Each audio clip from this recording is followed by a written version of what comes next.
The girl in the wedding dress was barefoot on the shoulder of Route 17, crying so hard she could barely stand. Her veil was dragging through gravel. One side of her hair had fallen loose. And the bouquet in her hand looked crushed, like somebody had closed a door on it. I pulled over because no decent man keeps driving past that. Then, she climbed into my truck, saw the GPS already set to my home address, and whispered, "Take me to your place instead." My name is Daniel Mercer. I was 36 years old, a private courier and part-time ride driver in Charleston, South Carolina.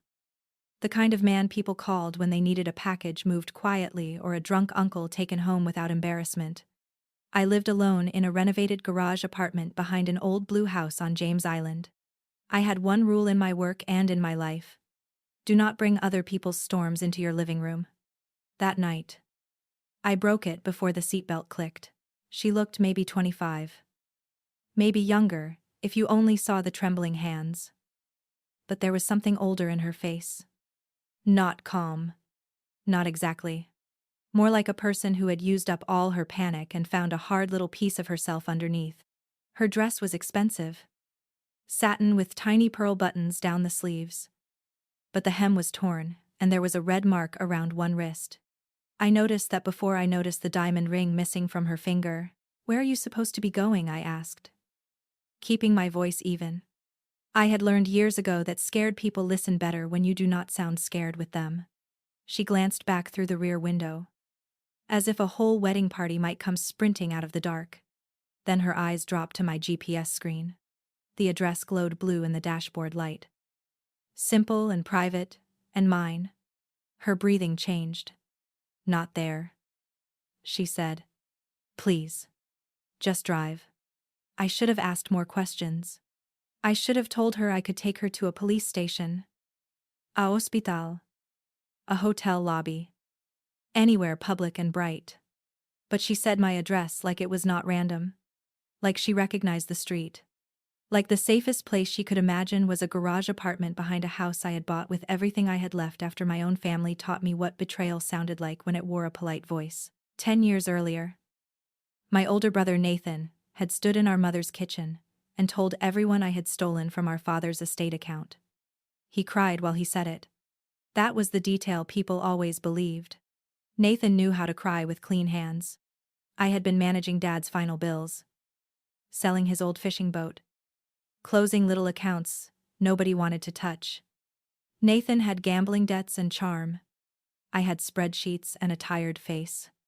Guess which one my family chose? My mother said. "Daniel, even if you didn't mean to hurt us, the family needs peace." That sentence cut deeper than any accusation. Even if you didn't mean to. Not if you didn't do it. Not "we believe you." Just a soft, careful sentence that handed me the blame because I was the one least likely to make a scene. Nathan got sympathy. My sister Claire got quiet. My mother got to keep Sunday dinner. I got a cardboard box of my father's shirts and a warning not to come back angry. I did not fight then. That is the part I still hated admitting. I had the bank emails, the timelines, the unsigned withdrawal slips. All of it half gathered and half ignored because grief had made me slow. By the time I understood, Nathan had framed me. My father was buried. My mother was exhausted. And the whole family had decided truth was less useful than peace. So I left. I rebuilt old houses, drove nights, kept receipts, and learned never to confuse silence with forgiveness. The girl in my passenger seat did not know any of that. But she sat like someone who had just been asked to swallow a lie for the sake of a family's reputation. Her shoulders were straight, though her hands shook in her lap. She kept pressing her thumb into the pale band where her engagement ring had been.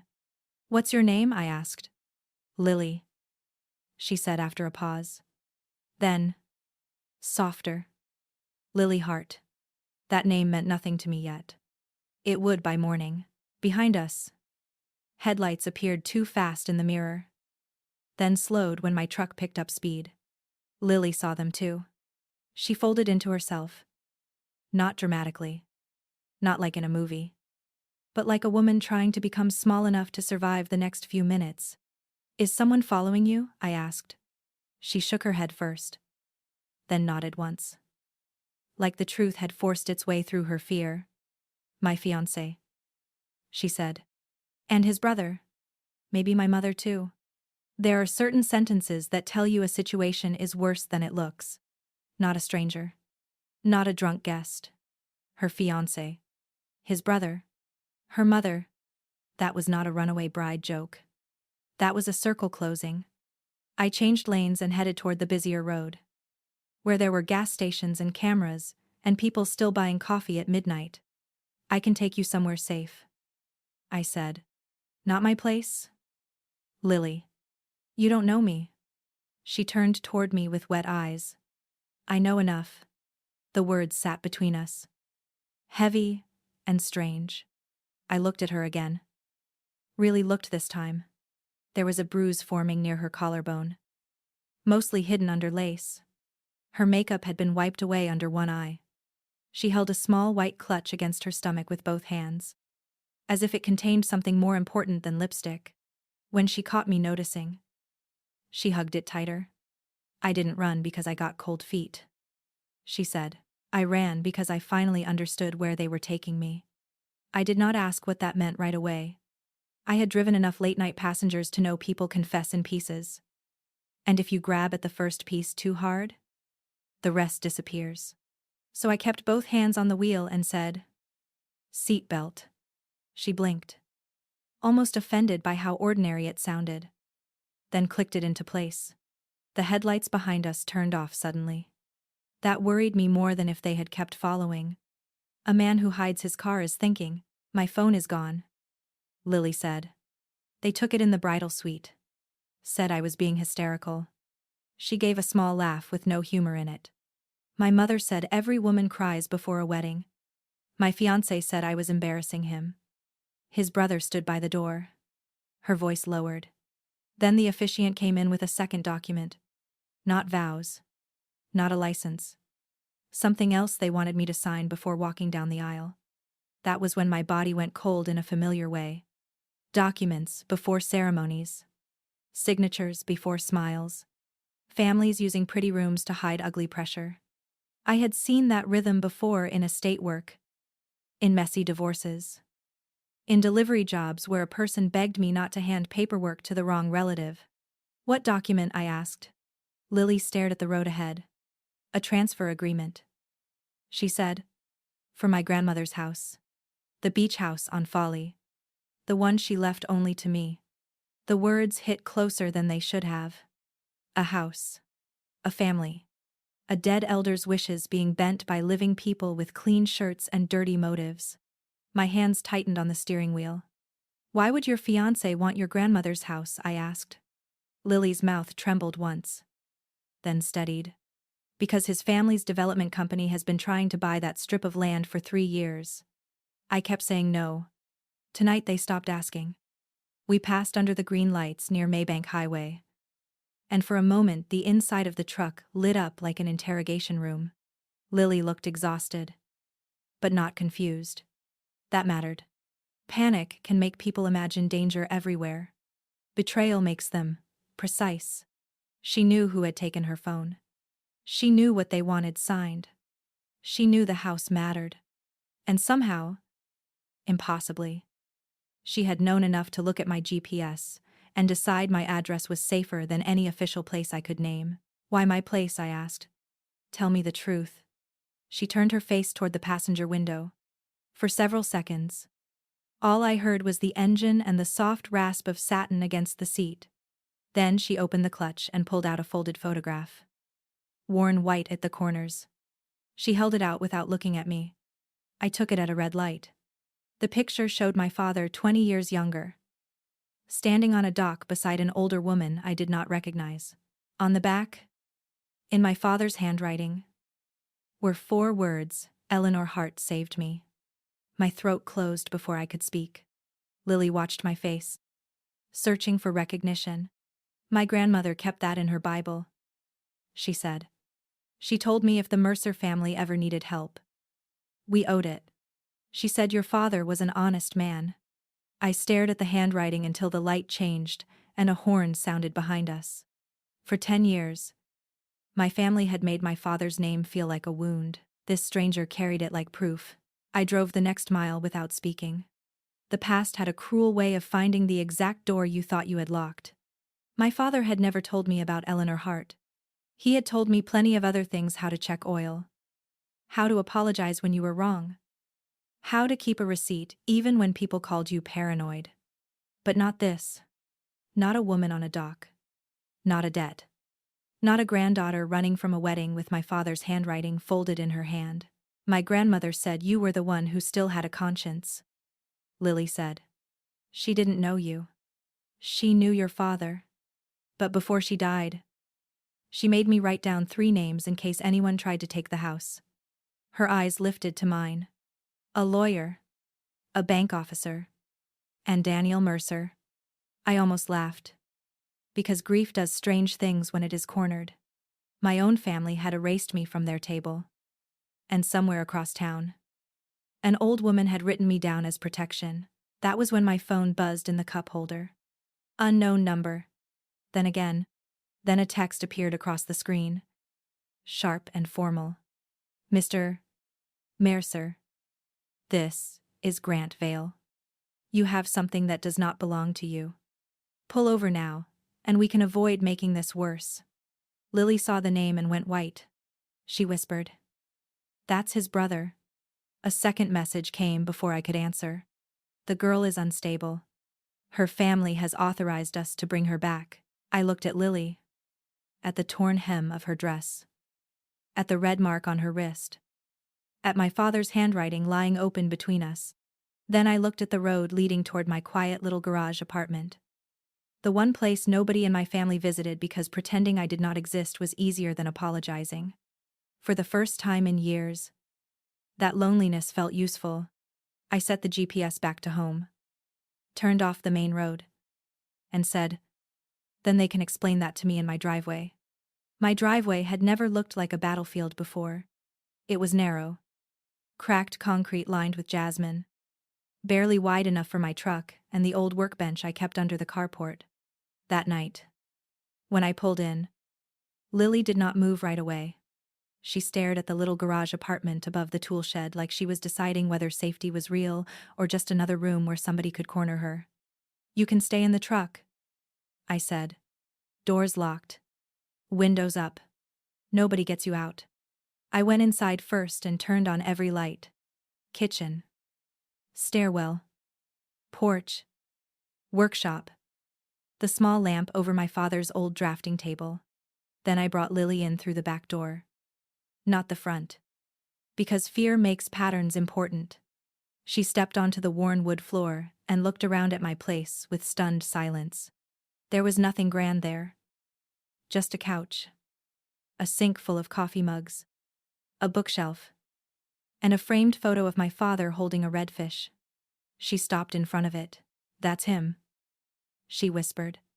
She said it with more certainty than my own family had spoken his name in years. I watched her eyes fill again. But this time the tears did not fall. She reached into her clutch and took out a thin envelope, folded so many times the paper had softened at the creases. My grandmother told me not to open this unless somebody tried to take the Folly house. I opened it in the bathroom tonight. That's why I ran.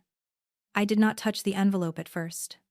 I had learned the hard way that touching another person's evidence too soon could turn a clean truth muddy. Put it on the table, I said. You open it. I'll look from here. She nodded, grateful in a way that hurt to see, and spread the papers under the yellow kitchen light. There was a handwritten note from Eleanor Hart, a copy of a recorded deed, a letter from a law office, and a small storage unit receipt dated 8 months before her death. My grandmother raised me in that house every summer, Lily said. My mother hated it. She said it smelled like mildew and old people. But when Grandma got sick, Mom suddenly started calling it legacy property. Lily's mouth twisted on the word legacy. Preston's family called it undeveloped waterfront potential. They were nicer about it. But they meant the same thing. They looked at the porch where my grandmother shelled shrimp and saw condominiums. Preston Vale was the fiancé. His father owned Vale Coastal Group, a development company that had bought half the tired little motels and bait shops between Charleston and Folly Beach. Grant Vale was the older brother. Company counsel. The kind of man who could turn a threat into something that sounded like policy. Lily had met Preston at a charity fundraiser 18 months earlier. Her mother, Carol, had acted like heaven itself had delivered him in a tailored jacket. "I thought he loved me," Lily said, staring at her bare left hand. "That sounds stupid now." I told her it did not sound stupid. It sounded human. She swallowed hard. He was patient at first. He said the house could wait. He said he admired that I wanted to preserve it. Then his father's permit timeline got tight. And suddenly love started sounding like paperwork. Her voice stayed level. But I could see the damage under each word. He stopped asking what I wanted. He started asking why I didn't trust him. The wedding had been at a restored plantation venue outside Charleston. The kind with white columns and string lights that make expensive lies photograph beautifully. Lily had spent the morning with her mother and bridesmaids, trying to ignore the sick feeling in her stomach. Preston had been distant for a week. Carol kept saying marriage required sacrifice. Grant stopped by the bridal suite twice, both times asking whether Lily had brought her identification and whether she was clear-headed enough to sign the final property documents. I told them no, Lily said. I said I would not sign anything on my wedding day. Grant smiled like I had told a joke at dinner. She rubbed the red mark around her wrist without seeming to notice. Then my mother took my phone because I was being dramatic. Preston came in and said I was humiliating him in front of people who had invested in our future. I asked what future meant. He said, "The one where you stop acting poor with a rich girl's inheritance." That sentence changed the temperature in the room. I could feel my jaw tighten. Lily looked ashamed for repeating it, as if his cruelty had somehow stained her. He said my grandmother left me the house because she knew I would marry better than she lived. She continued. My mother nodded. That was the worst part. She nodded like he was finally saying something practical. Lily pressed her palms flat on the table. Then they brought in the transfer agreement. The agreement had not been a simple sale. It was worse. It transferred Lily's ownership interest into a newly created family development trust controlled by Preston and Grant, with Carol named as a consulting beneficiary. There was a buyout provision buried on page 6 that valued the house at less than half of what nearby lots had sold for.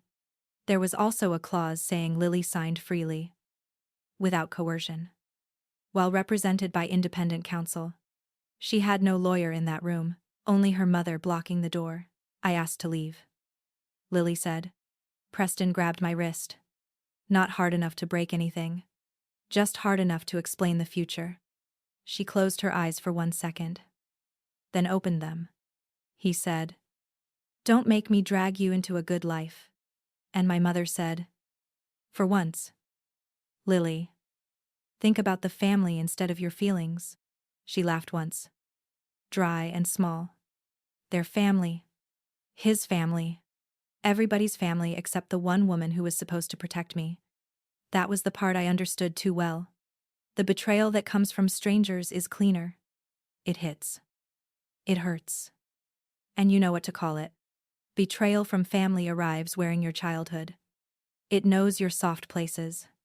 It says responsibility when it means obedience. It says peace when it means silence. I poured Lily water and placed the glass near her hand.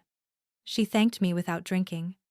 People in shock often forget their bodies still belong to them. She had escaped because an old janitor at the venue, a man named Mr. Reeves, knocked over a tray in the hallway. It was not heroic in the way movies make heroism look. He simply saw a bride with no phone, a locked jaw, and a mother whispering too close. And he created noise at the exact moment Lily needed a door. She ran through a side corridor, out past the catering entrance, across wet grass, and down the service road until her shoes snapped. Then she kept running barefoot. I hid behind a dumpster until I saw your truck slow down, she said. I almost didn't wave. Then I saw the Mercer Courier decal on your door. My father's old last name. painted there because I had been too stubborn to change it after my family made it feel heavy. Grandma said a Mercer man once helped her when everyone else wanted her to sign something she didn't understand. She said, "Some debts skip a generation." Lily looked at me then. I hoped she was right. Before I could answer, headlights washed across the kitchen wall. Lily froze so completely the room seemed to stop with her. A dark SUV rolled into the driveway and parked behind my truck, blocking us in. Then a second car pulled up at the curb. I did not need to ask if she recognized them. Her face did that for me. "Grant," she whispered. "And Preston." I turned off the kitchen light but left the porch light on. Darkness inside. Visibility outside. Another habit from years of working alone. Grant Vale stepped out first. Tall. Silver watch. Navy suit jacket over an open collar. Looking offended by the inconvenience of another person's terror. Preston got out of the passenger side. He was handsome in the polished way men become handsome when nobody has told them no for too long. Behind him, Carol Hart emerged from the second car. Still wearing her mother of the bride dress. She carried Lily's phone in one hand. That detail made Lily's breath catch. I opened the door but stayed behind the screen. "Can I help you?" Grant looked past me. Not at me. "We're here for Lily. Lily can speak for herself," I said. Preston's face twitched at the sentence. Carol stepped forward with a smile so tight it looked painful. "Mr. Mayor, sir. My daughter has had an emotional episode. This is a family matter." There it was. Family matter. The phrase people use when they want privacy for something that would look ugly in public. Lily appeared beside me before I could tell her not to. She had wrapped my gray work shirt over her dress, and the sight of it made Preston's expression harden. "Not worry. Ownership. Take that off," he said. Not, "Are you okay?" Not, "You scared me." Take that off. Lily flinched but did not obey. Carol's eyes filled instantly. The kind of tears that come when a person needs witnesses. "Honey. Please stop punishing everyone. Guests are still waiting. Your grandmother would be ashamed of this behavior." Lily's hand tightened on the doorframe. I saw the sentence hit the exact place it was meant to hit. Preston softened his voice then, which somehow made it worse. "Baby. You got overwhelmed. Grant can tear up the document. We'll handle it later. Just come back and finish the ceremony." Grant did not confirm that. He only smiled. I looked from one man to the other and understood their rhythm. Preston offered affection. Grant offered control. Carol offered guilt. Together, they made a cage. "I'm not going back," Lily said. Her voice shook. But the words held. Grant's smile thinned. "You are wearing our family's gown and carrying property documents related to an active transaction." I almost admired how fast he turned a terrified bride into a legal inconvenience. "Mr. A. Mayor, sir. If you continue interfering, you may expose yourself to civil liability." I thought of Nathan. Of estate papers. Of my mother asking for peace over truth. Then I thought of my father's handwriting on my kitchen table. I stepped onto the porch and pulled the door closed behind me. "You're on private property," I said. "Leave." Grant's eyes flicked to the security camera over the carport. He had noticed it late. Most people did. It was small and ugly and recorded sound clearly because couriers get blamed for things they did not do. "This doesn't concern you," Preston said. "A woman in my passenger seat asked for help," I replied. That made it concern me. His face reddened. Men like that hate simple boundaries because they cannot negotiate with them. Carol tried one more time. "Lily. If you ruin this wedding, you will ruin me. Not yourself. Not us. Me." Lily opened the screen door a few inches. Her face was pale. But her eyes had changed. "You already gave them my phone," she said. Carol's expression cracked. "Just for a second. I was protecting you." Lily nodded slowly, as if filing the sentence away for later. "No," she said.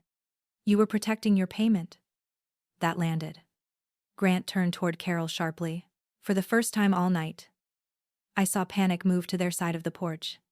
It was small, but it was there. Carol's mouth opened, then closed. Preston stepped forward, and I lifted one hand. Not threatening, just stopping. Do not come closer, I said. The camera light blinked red above us. Grant noticed again. He put a hand on Preston's arm and pulled him back. We'll return with proper authority, he said. And when we do, Mr. Mercer, you'll wish you had stayed out of this. They left. But nobody in that driveway looked defeated. That was the thing about people used to power. A closed door did not feel like failure to them. It felt like a delay. When the taillights disappeared, Lily sank onto my porch step with both hands over her face. She did not sob loudly. She made almost no sound at all. I sat 3 feet away and said nothing. Sometimes comfort is not touching someone. Sometimes comfort is being present without trying to own their pain. After a while, she whispered, "They'll make me look crazy." I believed her. I had been made to look dishonest by a brother who knew exactly which details people were too tired to verify. Then we make sure the details are ready before they do, I said. I went inside, copied the carport footage to a flash drive, photographed the red mark on her wrist with her permission, and wrote down the exact time she entered my truck. Not because I wanted drama, because truth without timestamps gets called emotion. At 2:17 inches the morning, Lily finally drank the water. At 2:13 she called the number on her grandmother's letter from my phone and left a message for the attorney. At 2:41 my own phone buzzed with a text from a number I had not blocked because some old wounds stay stupidly hopeful. It was Nathan. Haven't heard from you in years. Danny. Funny thing. I just got a call about a runaway bride at your place. We need to talk. Nathan's text did something ugly to the room. It did not frighten me the way Grant Vale wanted it to.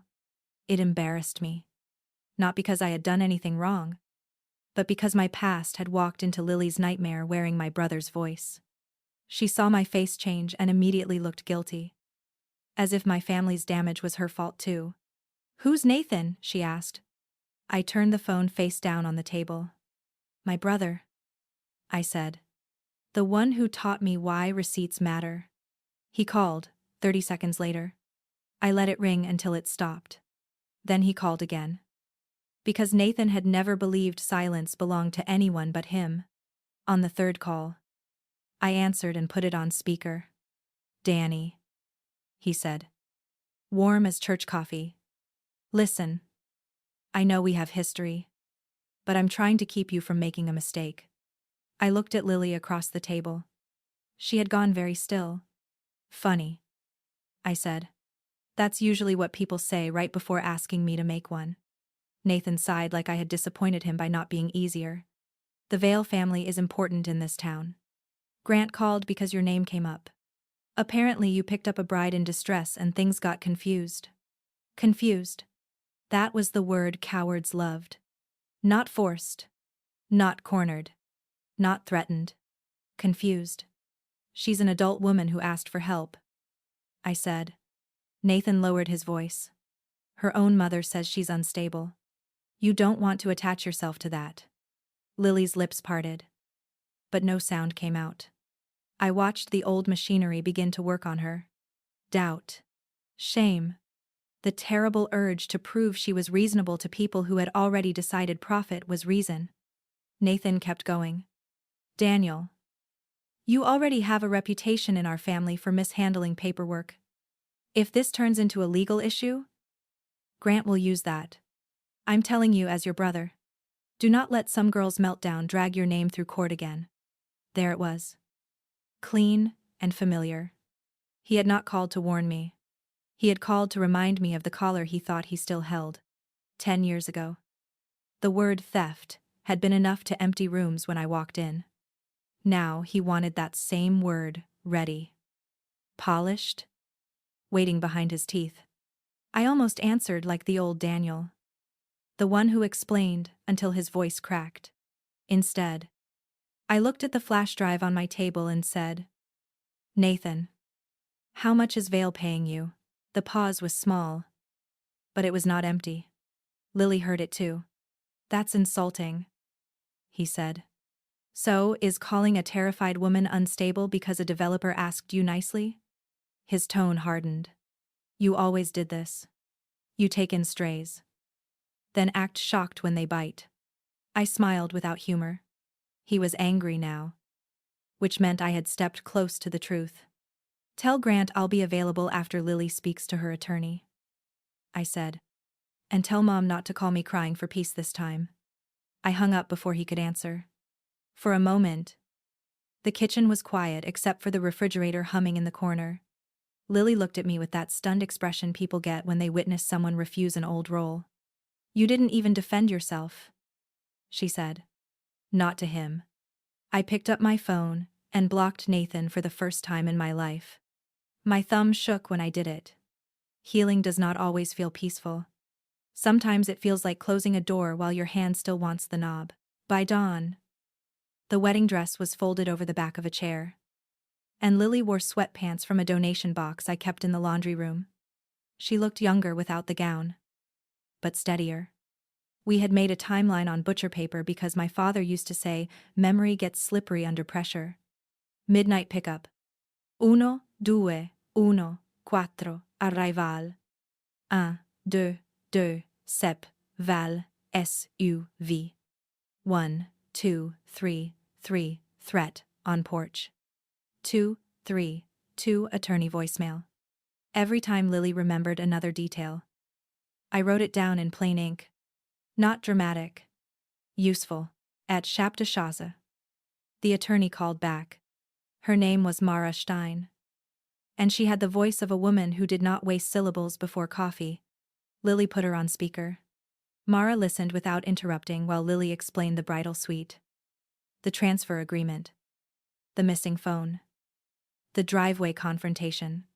When Lily mentioned Eleanor's storage receipt, Mara went silent. Then she said, Do you still have that paper? Lily touched the receipt like it might disappear. Yes. Mara exhaled. Then do not go home. Do not call your mother. Meet me at the storage facility in 90 minutes. The facility was off Savannah Highway, behind a tire shop and a row of storage doors the color of old pennies. I drove because Lily's hands were too unsteady, and because my truck still had the courier lockbox bolted behind the seat. On the way, she watched every passing car in the side mirror. I used to think paranoia meant you were weak, she said. Now I think it just means somebody trained you to ignore danger until your body started keeping notes. I did not have an answer better than silence. Mara Stein was waiting outside Unit C, 19 inches flat shoes, and a black linen blazer, holding a coffee she had not drunk. She was in her 60s, with gray hair cut sharp at the chin and a leather folder tucked under one arm. She looked Lily over once. Not with pity, but with assessment. Did they hurt you? She asked. Lily swallowed. Not enough to prove anything. Mara's face changed in a way I liked. Child. Proof is not measured by how badly someone manages to damage you. The key to the unit was taped under the cardboard backing of Eleanor's photograph. Lily found it with trembling fingers. Inside the unit were 3 plastic bins, a cater chest, 2 lamps, and a bicycle with flat tires. No treasure. No movie reveal. Just the leftover geography of a woman's life. Mara went straight to the cedar chest and put on gloves from her folder. Your grandmother believed in paper, she said. She believed digital files could vanish if the wrong nephew helped the wrong clerk. Inside were file folders labeled in Eleanor's handwriting. Folly House. Enter Stair. Carol. 8. Avil. The last 2 labels made Lily flinch. Mara opened Vale first. There were printed emails, county notices, copies of purchase offers, and a handwritten log of every call Vale Coastal Group had made to Eleanor during the last year of her life.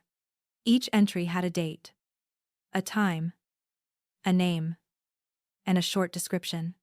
Grant V. Called again. Said refusal would isolate Lily. Preston V. Asked if granddaughter understood taxes. Carol asked about early inheritance. Lily put one hand over her mouth. My mother was calling her. Mara nodded. More than you knew. She pulled out a notarized statement dated 11 months before Eleanor died. Your grandmother came to my office after your mother tried to convince her to place the Folly House in a family trust. Eleanor refused. She believed Carol was being pressured with debt. Lily stared at the page. Debt. Mara opened another folder. Bank letters. Credit card settlements. A private loan agreement. Carol owed money to a shell company tied to Vale Coastal. The room seemed to narrow around Lily. Betrayal is bad enough when it has emotion behind it. When you discover it also has invoices, something in you goes quiet. Her mother had not pushed the wedding because she believed in love. She had pushed it because a rich future had already been spent. Carol's consulting beneficiary clause was not sentimental. It was repayment. She sold me before the ceremony. Lily whispered. Mara corrected her gently. She attempted to. There is a difference. One is damage. The other is evidence. Then Mara opened the Mercer folder. I had not expected my name to be in that chest. My father's handwriting appeared on the first page. And for a second I forgot how to breathe. There was a letter dated 2004. Addressed to Eleanor. In it, my father wrote that he had reviewed a predatory land option agreement, brought to her by a broker connected to a then smaller Vale company. He had told her not to sign. He had attached notes showing hidden transfer language almost identical to the document Lily described. I sat down on an overturned crate. My father had not been a lawyer. He had been a county surveyor with a stubborn conscience and an allergy to bullies in suits. The letter explained that Eleanor once found him after he collapsed from heatstroke near the marsh while working a boundary dispute.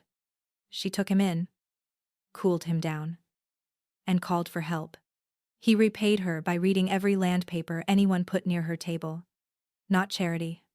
Not romance. Just two decent people keeping each other from being swallowed. At the bottom of the folder was another copy of the photograph and a note from Eleanor to Lily. If this ever reaches you, it means they have stopped pretending. Daniel Mercer may not know what his father did for me, but honest work leaves a trail. Ask him to remember that his father believed signatures taken under pressure are not agreements.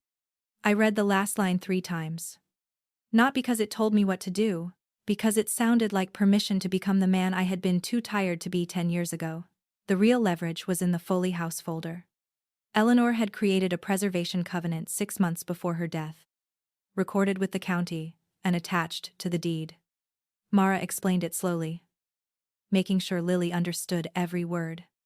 The house could not be demolished, transferred into a development entity, or materially altered without approval from a small local preservation board. More importantly, any attempted transfer made under duress could trigger an injunction and freeze related transactions. Grant knows the covenant exists, Mara said. He is hoping you do not. Lily closed her eyes. That's why they needed me to sign before the wedding. Mara nodded. And before you had independent counsel. If you signed a clean transfer agreement and then married Preston, they would argue everything afterward was a family decision made in good faith. She tapped the folder. But your grandmother built a lock into the deed. You still hold the key. Lily looked down at her bare wrist. At the red mark Preston had left. Her voice came out low. Then I want to use it. By noon. Mara had copies scanned and sealed. She called the preservation board chair, the county recorder, and one judge's clerk she clearly knew well enough to annoy before lunch. I sent her the driveway footage and the text messages from Grant. Lily wrote a sworn statement in Mara's office. 3 pages, in careful handwriting. Stopping only once, when she had to describe her mother holding her phone and calling it protection. Mara did not rush her. Neither did I. Truth written under pressure deserves time. The first public move came from Preston. Arunu obsprezeche.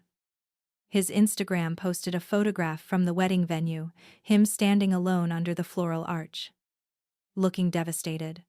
The caption said Lily had suffered a private mental health crisis and that the families were asking for compassion while they brought her safely home. It was perfect. Too perfect. Comments filled with prayer hands and heartbroken strangers. Carol shared it within 8 minutes. Grant did not post. Grant was smarter. He let the beautiful people lie first.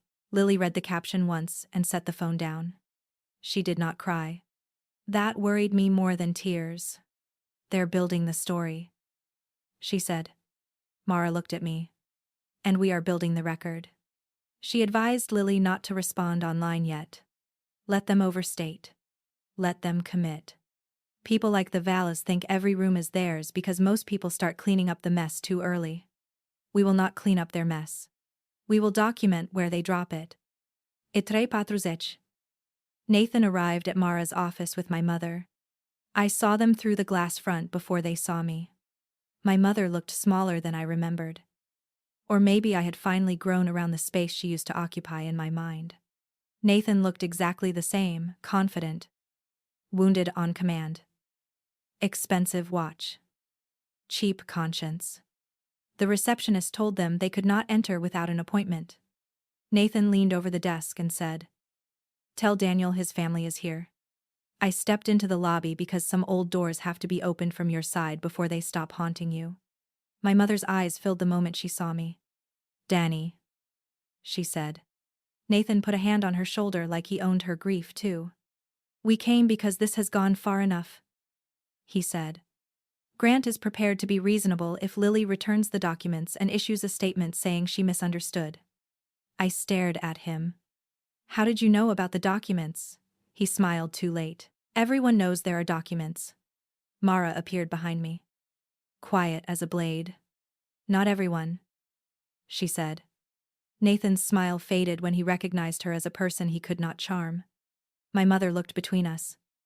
Confused and frightened. "Daniel. Please," she whispered. "We do not need another public disgrace." Another. The word opened something old and clean inside me. "Mom," I said. "When Nathan lied about Dad's estate, you asked me to disappear so the family could have peace. Today he is helping another family do the same thing to Lily." Nathan's face flushed dark. "Careful." I turned to him. "No. That was the old arrangement." My mother started crying harder. But for once, I did not step toward the tears. I had spent years believing her sadness was a command. It was not. It was sadness. Nothing more. "If you are here to ask me to help bury evidence, leave," I said. "If you are here to tell the truth about why Grant called you, stay and say it on record." Nathan looked at Mara's phone sitting face up on the desk. He left first. My mother lingered. For one moment, I thought she might say the sentence I had waited 10 years to hear. I was wrong. She touched my sleeve and said, "Why can't you ever let things be easy?" I looked at her hand until she removed it. "Because easy has been very expensive for the people you ask to pay for it," I said. She walked out after Nathan. And the bell above the door sounded almost gentle behind them. Lily had watched from the hallway. She did not apologize this time. That evening, Mara got the court hearing set for the next morning to request an emergency injunction protecting the Folly House. But before that could happen, Grant made his move. A process server arrived at my apartment at 8:12 p.m. with a temporary family welfare petition filed by Carol, claiming Lily was emotionally unstable, being influenced by an unrelated man, and at risk of self-harm. The petition requested that Lily be returned to her mother's care, pending evaluation. It was disgusting because it was strategic. Not sloppy. Lily read it at my kitchen table, wearing my old gray shirt again. And something in her face finally hardened all the way through. "They made my fear into their weapon," she said. Mara, on speaker, told her to breathe. "They also gave us our stage," she said. "Tomorrow, Grant will have to explain why a woman too unstable to choose where she sleeps was stable enough to sign away a waterfront property hours earlier." Lily looked at the cedar chest folder beside her. "Then tomorrow I'm done being polite. Before we slept, I checked the carport camera, the locks, the scanned files, the flash drives, the county records, the screenshots of Preston's post, and the envelope with my father's letter. Not because I wanted revenge. Revenge is hot. This was colder and steadier than that. This was correction. Lily stood beside the kitchen table, looking at the photograph of my father and her grandmother on the dock. "Your dad saved her house once," she said. I picked up the folder. "No," I said. "He helped her save it. Tomorrow, we do the same." The courthouse smelled like old paper, floor wax, and people pretending fear was procedure. Lily sat beside Mara in a plain navy dress borrowed from one of Mara's assistants. Her hair pulled back, her hands folded on the table. No veil, no pearls, no trembling bride for Preston's caption to pity. I sat behind her with the cedar chest folder on my lap. And for the first time since I picked her up, Lily did not look like someone running. She looked like someone who had arrived. Carol came in first, wearing soft beige and wounded eyes. Preston followed in a dark suit, jaw tight, the wedding ring still absent from his hand like a prop, waiting for the right scene. Grant walked in last with 2 attorneys, a leather briefcase, and the calm face of a man who had spent all night convincing himself paper still belonged to him. Nathan slipped into the back row behind my mother. He did not look at me. That told me plenty. Grant opened with concern. That was his mistake. He told the judge Lily had experienced an acute emotional break before the ceremony, fled with sensitive property documents, and fallen under the influence of an unrelated mail courier with a documented history of estate irregularities. He did not say my name at first. He let the accusation float. Carol dabbed her eyes at the right moments. Preston stared at Lily like disappointment was a form of love. Mara let him talk. She did not interrupt when he called Lily fragile. She did not object when he mentioned family unity. She did not even move when Carol's attorney claimed Lily's return to her mother's care was the least disruptive path. Mara only wrote 1 sentence on her yellow pad and turned it so Lily could read it. Lily glanced down, then exhaled through her nose. "Later," she told me. The sentence said, "Let them build the cage before we show the door." When it was Mara's turn, she stood with 1 folder, not the whole stack. "Your Honor," she said, "this is not a welfare matter. It is a failed property acquisition dressed up as maternal concern." The courtroom shifted. Grant's pen stopped moving. Mara placed Eleanor Hart's preservation covenant into evidence. Then the recorded deed. Then, the attempted transfer agreement from the wedding venue. She did not raise her voice. She did not need to. The documents sounded louder than shouting. The judge leaned forward when Mara explained the timing. Lily was allegedly too unstable to choose where she slept at 8 p.m. But stable enough, according to Grant's prepared document, to sign away a protected waterfront property shortly before walking down the aisle. Mara read the coercion waiver aloud, then asked a simple question. If Miss Hart was having a mental health crisis, why was counsel for the Vale family asking her to certify independent judgment minutes before the ceremony? Grant tried to answer without answering. He said the agreement was preliminary. Mara showed the valuation clause. He said Lily had discussed the transfer before. Mara showed Eleanor's call logs documenting repeated pressure and Lily's written refusals. He said Carol only wanted what was best for her daughter. Mara showed the private loan agreement between Carol and a Vale-linked shell company. Carol made a sound then, small and broken. But Lily did not look back. Preston's face changed when the screenshots of his post appeared. It was not shame. It was calculation interrupted. Mara showed the timestamp 1:18 p.m. After he knew Lily had left, because of the transfer document. After Grant had already texted me demanding her return. After they had stood in my driveway calling her unstable. Then she played the carport audio. Preston's voice filled the courtroom. Flat and clear. "Take that off." Carol's followed. "If you ruin this wedding, you will ruin me." The judge's eyes moved from the screen to Carol. Carol looked down. Preston stared at the table. Grant objected to the audio on privacy grounds, which might have worked if he had not made his threat while standing under a visible camera on private property. Mara did not smile when the objection failed.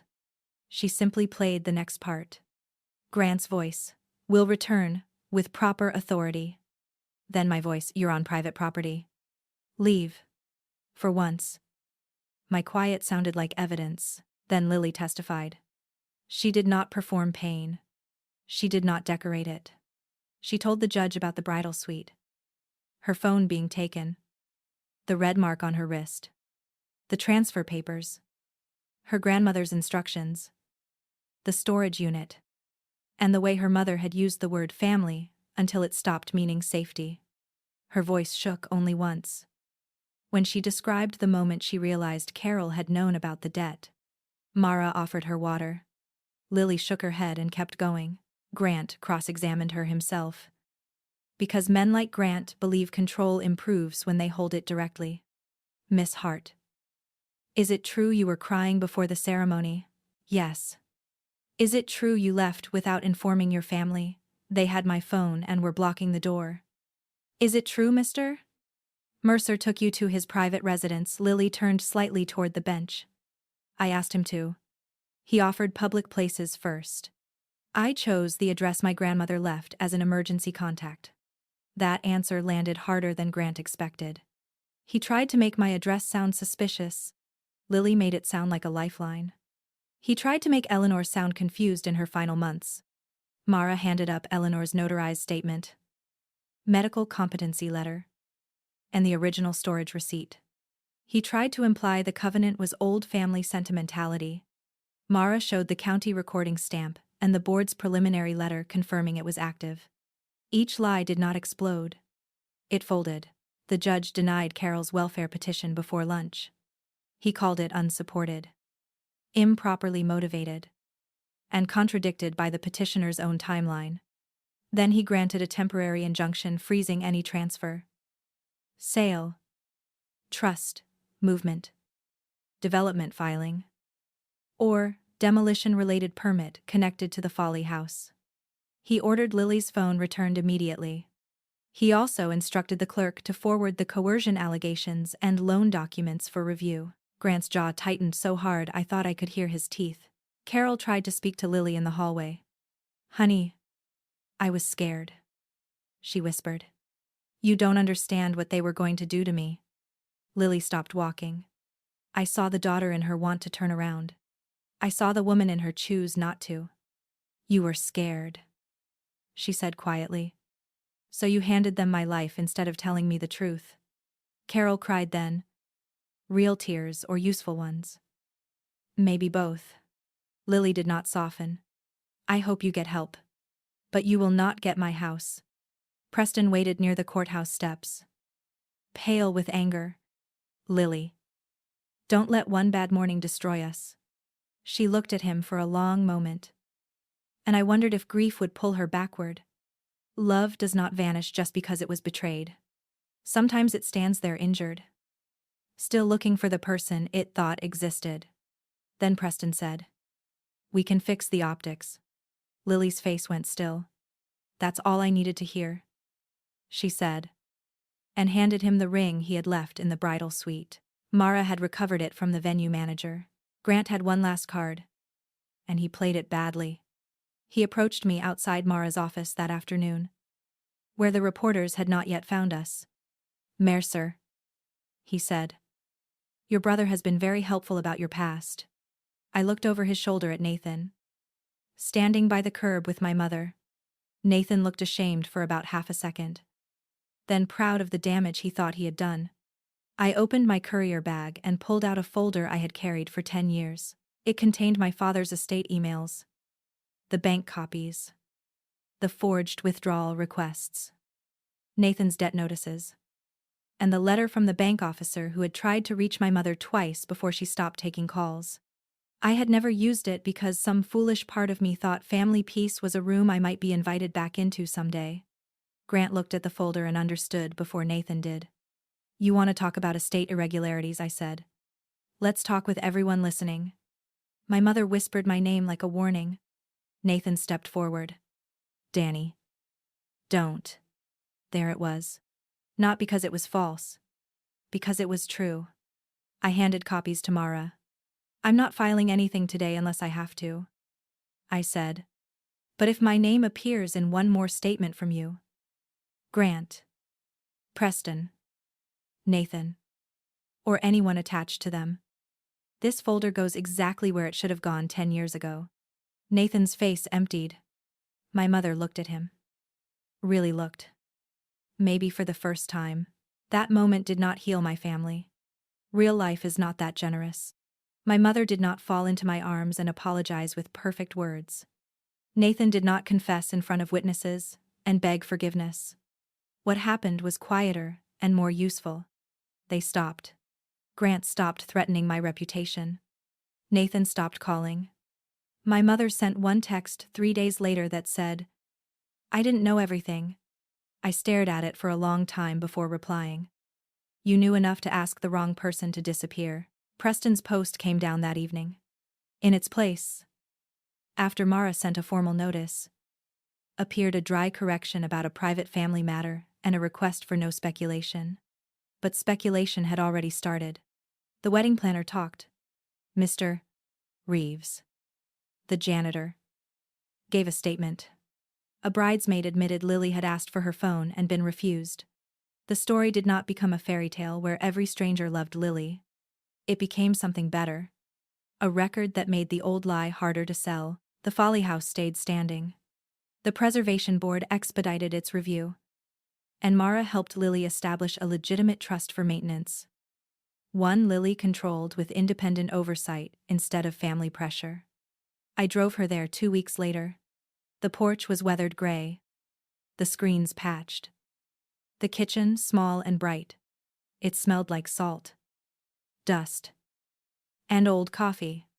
Lily walked through each room slowly, touching door frames like she was greeting someone who had waited. On the back porch, she opened Eleanor's Bible and placed my father's photograph inside a new plastic sleeve. Your dad belongs here too, she said. I almost told her no. I almost made some polite speech about debts and boundaries. But I looked at the dock, at the marsh grass moving in the wind, and let the kindness land.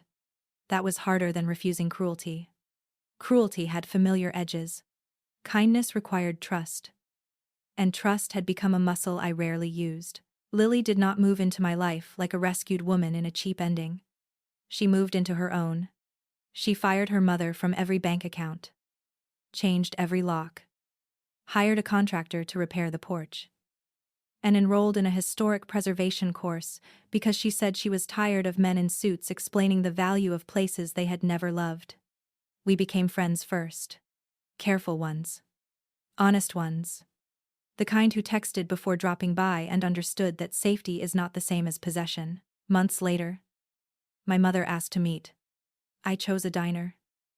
Not her kitchen. Neutral ground matters, she cried. She said she had believed Nathan because believing him made life easier. I told her that was exactly the problem. She asked if we could start over. I said we could start with the truth. And if that proved too expensive for her, we would stop there. It was not cruel. It was a boundary. I had spent too many years mistaking access for love. Nathan never apologized. He sold his boat, left Charleston for a while, came back thinner and quieter, and avoided every room I entered. That was fine. Not every ending needs confession. Some people only admit the truth by losing the power to punish you for knowing it. Grant Vale's company lost the Folly project, and 2 other pending approvals after the loan structure drew attention. Carol moved in with a cousin upstate. Preston got engaged again within a year. Men like him usually do. Women like Lily warn each other. As for me, I kept driving nights. But I changed one thing. On the inside of my truck's visor, I taped a copy of my father's note. Eleanor Hart saved me. Not because I needed a reminder to be heroic. I am not a hero. I am a man who once stayed quiet too long and recognized the sound of another person being pressed into silence. Sometimes that is enough to turn the truck around. Sometimes that is enough to change the ending. I still think about that first moment on Route 17. Lily barefoot in a ruined wedding dress. Her veil dragging through gravel. Her eyes fixed on my GPS like it had shown her a door out of a life she had not chosen. She did not ask me to save her. Not really. She asked me to take her somewhere they could not rewrite her fear before she found her voice. That is a different thing. A better thing. People like Grant and Preston and Nathan rely on one belief. They believe the quiet person will stay quiet because the cost of speaking is too high. They believe family can be used as a leash. They believe shame will do the work, handcuffs cannot. For a long time, I helped prove them right by disappearing. Lily proved something else in that courthouse. Silence is not consent. Tears are not weakness. A signature taken under pressure is not surrender. The Folly House still stands. The porch no longer sags. The dock has new boards. And every summer Lily hangs wind chimes where her grandmother used to sit with a glass of sweet tea. Sometimes I visit. Sometimes I do not. Belonging, I have learned, does not require taking a place over. It can mean being invited. Leaving gently. And knowing the door remains real. My own home feels different now too. Less like exile. More like a place I chose. The last time Lily rode in my truck. She laughed when the GPS lit up with my home address again. No fear this time. No torn dress. No one chasing us. Just a woman with her own keys in her hand and a future nobody else got to transfer. She looked at the screen. Then at me. And said, "Funny how the same address can mean two completely different things." She was right. That night. My place was not an escape. It was proof that the road back to yourself can start in a stranger's passenger seat.